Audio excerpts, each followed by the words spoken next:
we're down a few folk today, but here we're not going to cheat the people. That's right. We're going back to Bull for the jingle. Experienced, educated, ethical. Let's go, Gridiron guys. Can I get the jingle again, Bull? Gridiron guys. There we go. Let's bring in a gridiron guy. Here is Tim Couch, former Browns quarterback. Tim, how are you? Good to see you this morning. I'm doing great. Good to see you guys as well. Yes, so we were talking about Deshaun Watson, and ultimately, Tim, I feel like, I don't know if you heard, but ticket sales are actually up. There's been a lot more people wanting to buy season tickets than actually canceling. Whenever there's an incident like this, there's a PR backlash, certainly, but ultimately the reality is, and again, we don't know exactly what happened here. None of us do, except for Watson and the women. The reality is fans just want to win, and even if they hold their nose and do it, they're not going away from the team no matter who they bring in, I think, as long as the guy can help them win. Do you think that's fair? Yeah, I think that's the situation. It's been a struggle for so long, especially, over the last, 15 years or so with the quarterback situation. There's been so many guys rotating in and out of that position that, they finally feel like they've got a guy who can be, a stable piece in that franchise for years to come and one of the top players in the league when he's healthy and out on the field. But, they just want to see him out there. And, if whatever punishment is handed down, once he serves his punishment, just get him back out on the field and let him do what he does and bring that excitement to the Browns franchise and elevate that offense to the level where everyone thinks he can take it to. So people just want to win and want to see Deshaun out there and playing. And I think the reality, Tim, is that from a PR standpoint, unless something new pops up, the Browns have been through the worst of it already, right? If there's nothing new, they've already taken the hit. So I don't think they're really worried about it at this point. Yeah, probably not. Not at this point. Like you said, they've already been through the worst of it. I don't think, it is what it is at this point. Everyone kind of knows what happened. And, it's just sit back and wait. And hopefully, they announce what the punishment is going to be soon, before training camp starts. I think would be ideal for the Browns and, so they could plan accordingly. But, we'll see what happens here soon and just got to go from there. And guys got to adjust and be ready to step up and fill in until he's able to come back. Tim, I got a question that everybody in Cleveland wants to know. Like as a Browns fan all my life and watching you as a kid, I got to ask you this question. It's been on my mind. The jersey where they have all the former quarterbacks, like all the ones that it doesn't work. Okay, yes. Does it bother you that you're on that list as is it like your jersey? Does that bother you? No, it doesn't bother me. I think it's kind of funny, actually, because you see my jersey name crossed out, then you see about 25 other names crossed out. Yeah. So it doesn't bother. I think it's kind of funny. What are you going to do? It's just, it is what it is. It's just kind of been, it's an unbelievable, bad luck of, I think there's been some really talented quarterbacks come through there. It's just been, they've been in bad situations. They've had injuries. It's just not been able to work out there for whatever reason. But, it is what it is. So you might as well just laugh at it. Do you think Deshaun Watson ends that list? I think so, man. I think, if he can stay healthy, that's been the only question mark with Deshaun. If he's, obviously other than the off the field stuff, but, when he's on the field, if he can stay healthy, he's an elite football player. And, they've got great pieces around him. They've got one of the best offensive lines in football, probably the best 1-2 punch at running back in pro football. They just need to upgrade the wide receiver position over the next few years. And if they do that and Deshaun stays healthy, man, I think he's going to be there and be a great player for a long time. What's up, Tim? I'm on this side of the glass today, in front of the camera instead of behind. But I do have a question for you. Watson reported to camp with the other quarterbacks and rookies over the weekend.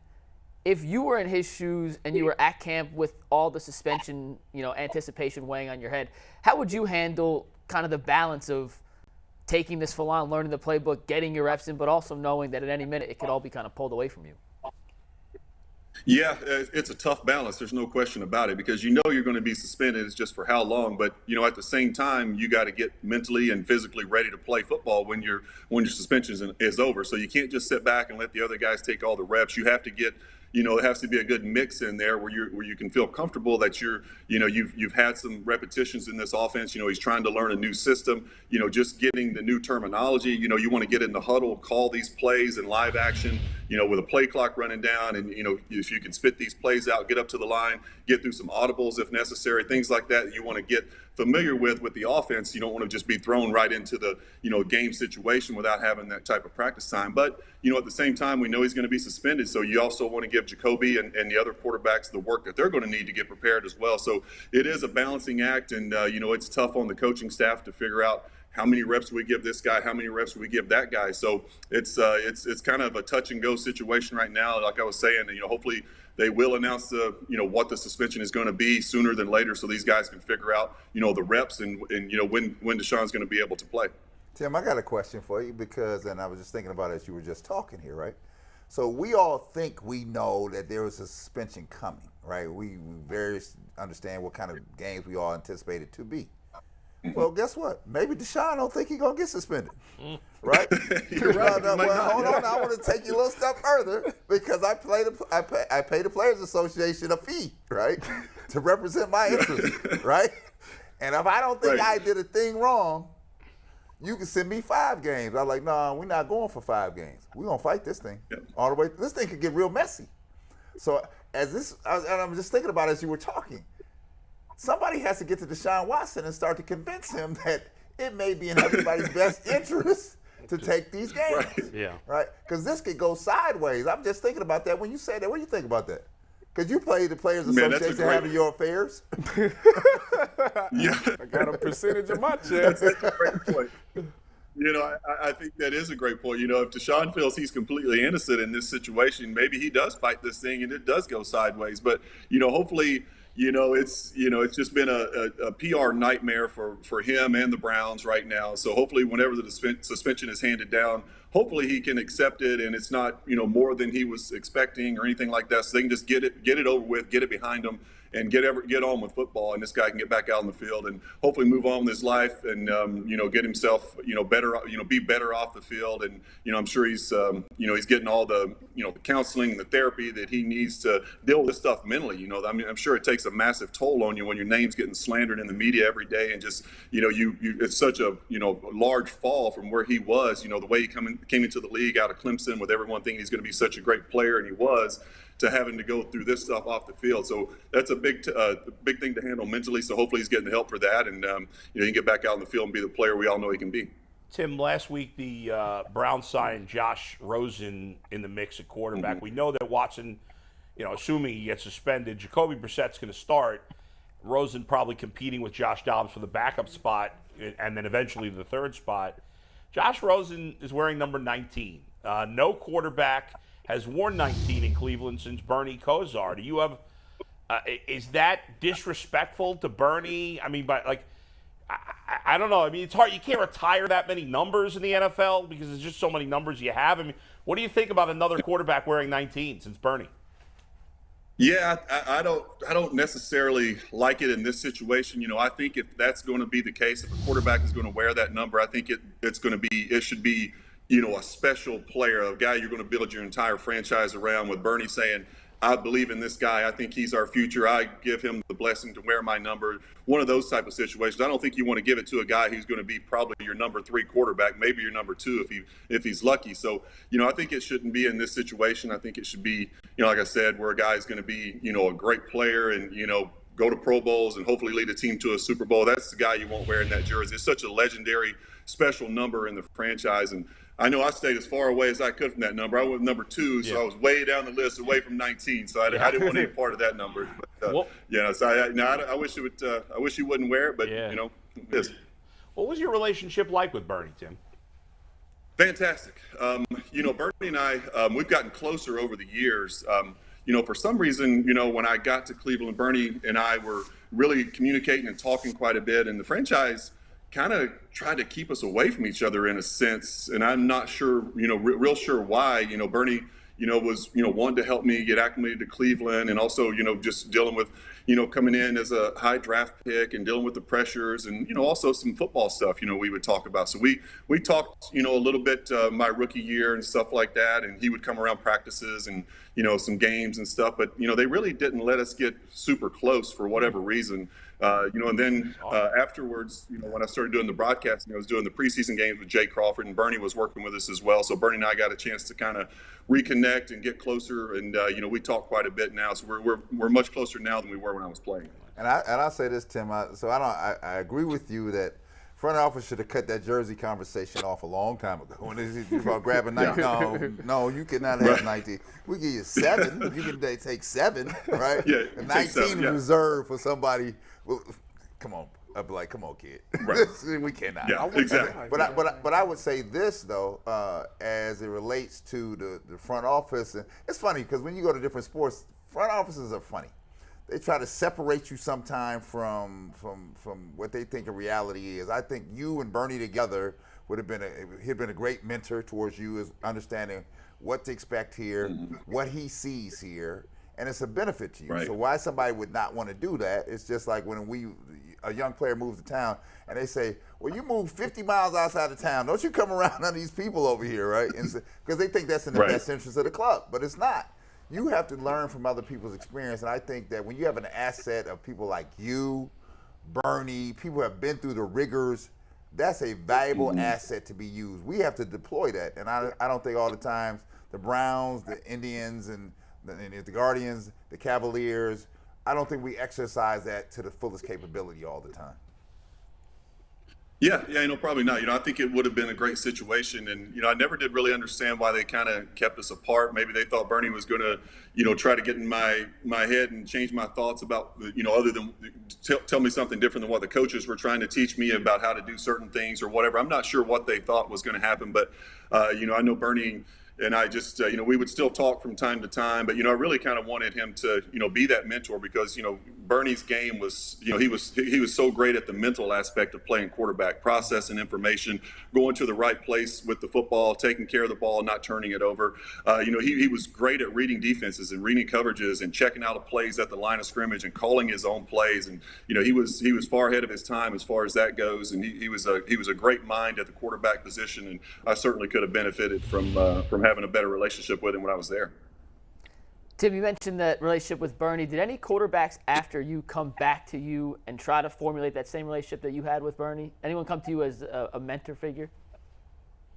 Not really a mentor figure. I talked to, several of the guys just, on a, couple texts here and there kind of thing. Or when I was in town, kind of talk to the guys. Baker and I talked several times, but not really a mentor thing, just almost just kind of, the pressures of playing in Cleveland and, what to expect and how great of a football town it is and how passionate the fans are. And, just kind of getting them prepared for, that type of situation, not really getting into the X's and O's of, playing the game and how I would, prepare myself to get ready for a game. None of those kind of things. It's more just kind of, just off the field stuff and dealing with media and dealing with, the pressures of, just being an NFL quarterback kind of stuff. If you could choose any receiver throughout NFL history that you could have played with, Tim, who's the guy you are throwing to? Who's your number one choice in a hypothetical receiver draft? Oh man, that's a tough one. I would probably go with Randy Moss.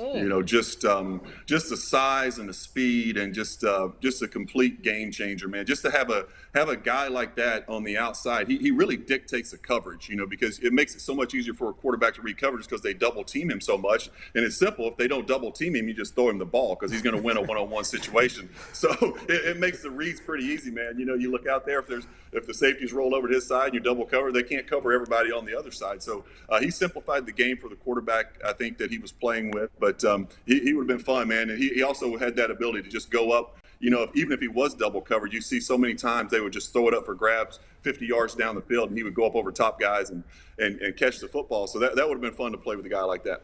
It's funny that you say that because I asked the exact same question at Tyvus before the show, and he said Corey Coleman. It shocked me. I was just baffled. I also wore 19 for the Browns. I mean, you wore 19 for the Browns. He's like, Corey Coleman's the man. I don't know. If he had a better quarterback, he would have put up huge numbers. I just want Tim to know that if you had Randy Moss and I was at corner, It'd be a long day for Randy. I'm gonna let y'all know something. Randy ain't gonna do me like he been doing everybody. Okay. It'd be a long day for Randy. Put it on tape.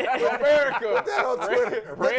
Put that on Twitter and see if Randy respond to that. All right. I can get him. I can get him now. Yeah, now I can get him now. 40? He still runs a 45. Tim, let me ask you a question, because you made a statement about wide receivers Yeah. here, right? Because I feel like there's going to be a breakout season for Amari Cooper. I think Amari Cooper, what he was doing at Alabama was great, right? I don't think he's lived up to entirely that here in the NFL. But if I got to pair him with somebody, because I still think we are suspect on the other side of this, at the other wide outside. Who do you see out there, right?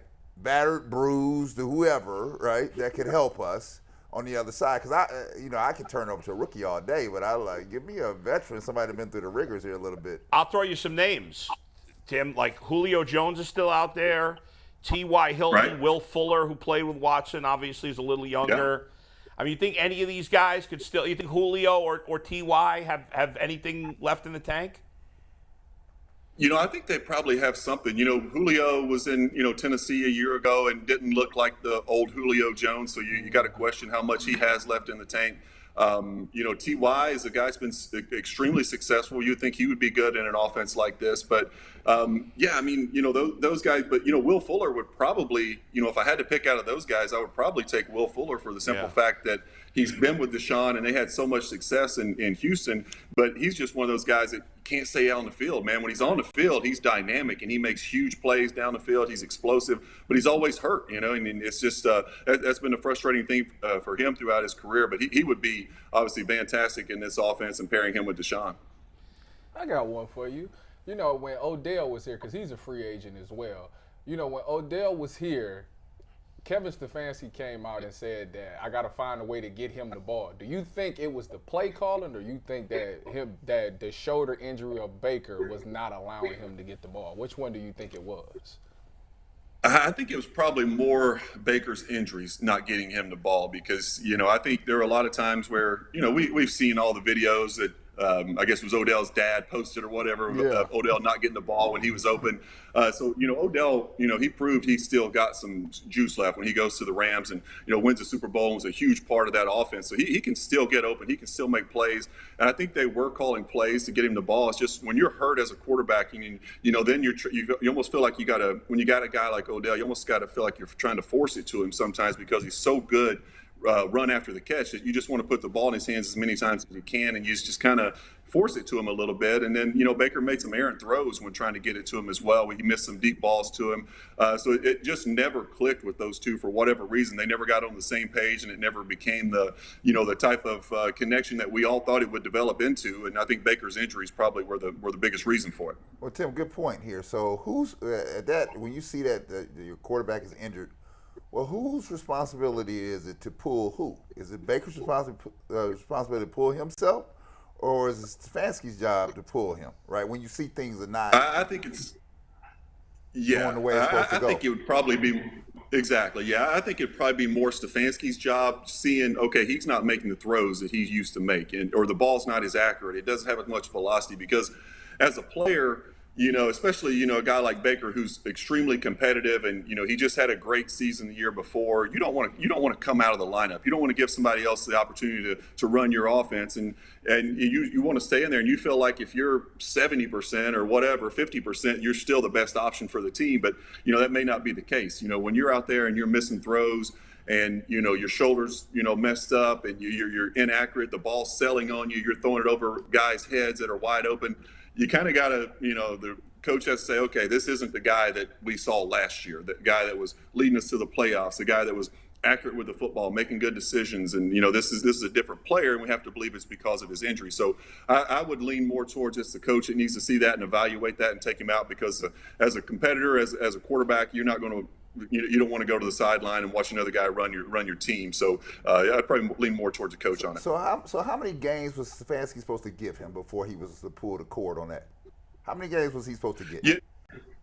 That's a good question. I would say, just a couple, you evaluate him more in practice, in my opinion. You see what he can do in practice. You challenge him in practice to make these throws on the run, get him out of the pocket, see if he can actually turn that shoulder and drive the football down the field. force him to throw those deep balls in practice and see if he can actually do it. And if you don't see it in practice, you're not going to see it on Sunday on the field either. So I don't know. I think they love the fact that Baker was willing to tough it out for the team, and he wanted to be out there, and he was trying to fight through it.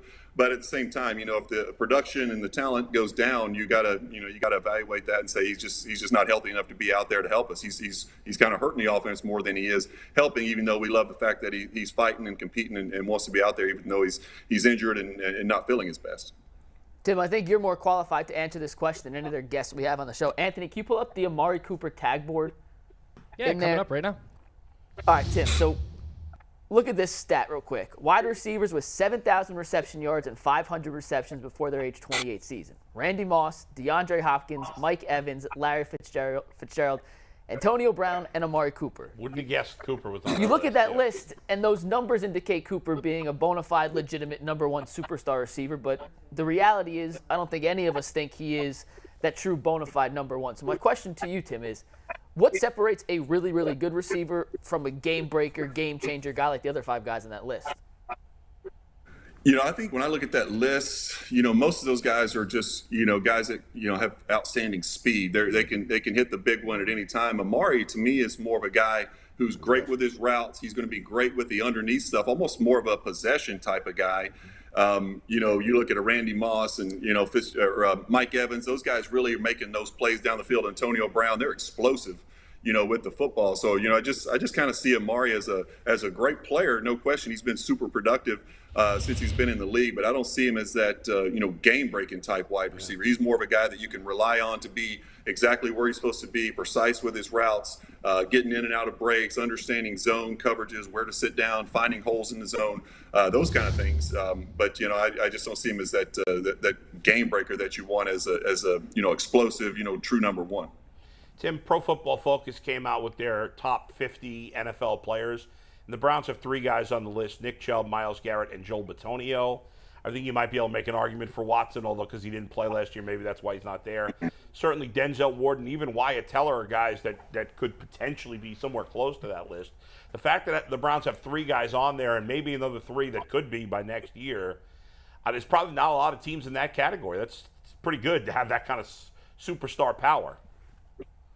Yeah, it is. I would think that's probably up at the top of the list in the AFC, if not right at the top. It has to be probably top 5 for most guys on that list. So, that's pretty impressive. And like you said, Denzel Ward is probably deserving to be on that list. Wyatt Teller's had, a great run here the last few years. With Deshaun, if Deshaun gets back out on the field and he shows he's the Deshaun Watson of old, then certainly he's going to jump up on that list next season. So it's a great roster, man. I mean, you can't look at that roster and say it's not one of the most talented in all of pro football. And, they just got to go out and put it together. They got to get all their guys healthy, get them out on the field, and start gelling within this system and get this offense, back up to where it was the year they made the playoffs, and hopefully even running better, and Deshaun can, take it to a new level. But, they got some unbelievably talented players at key positions, and, it's good. It should be a fun season to watch these guys.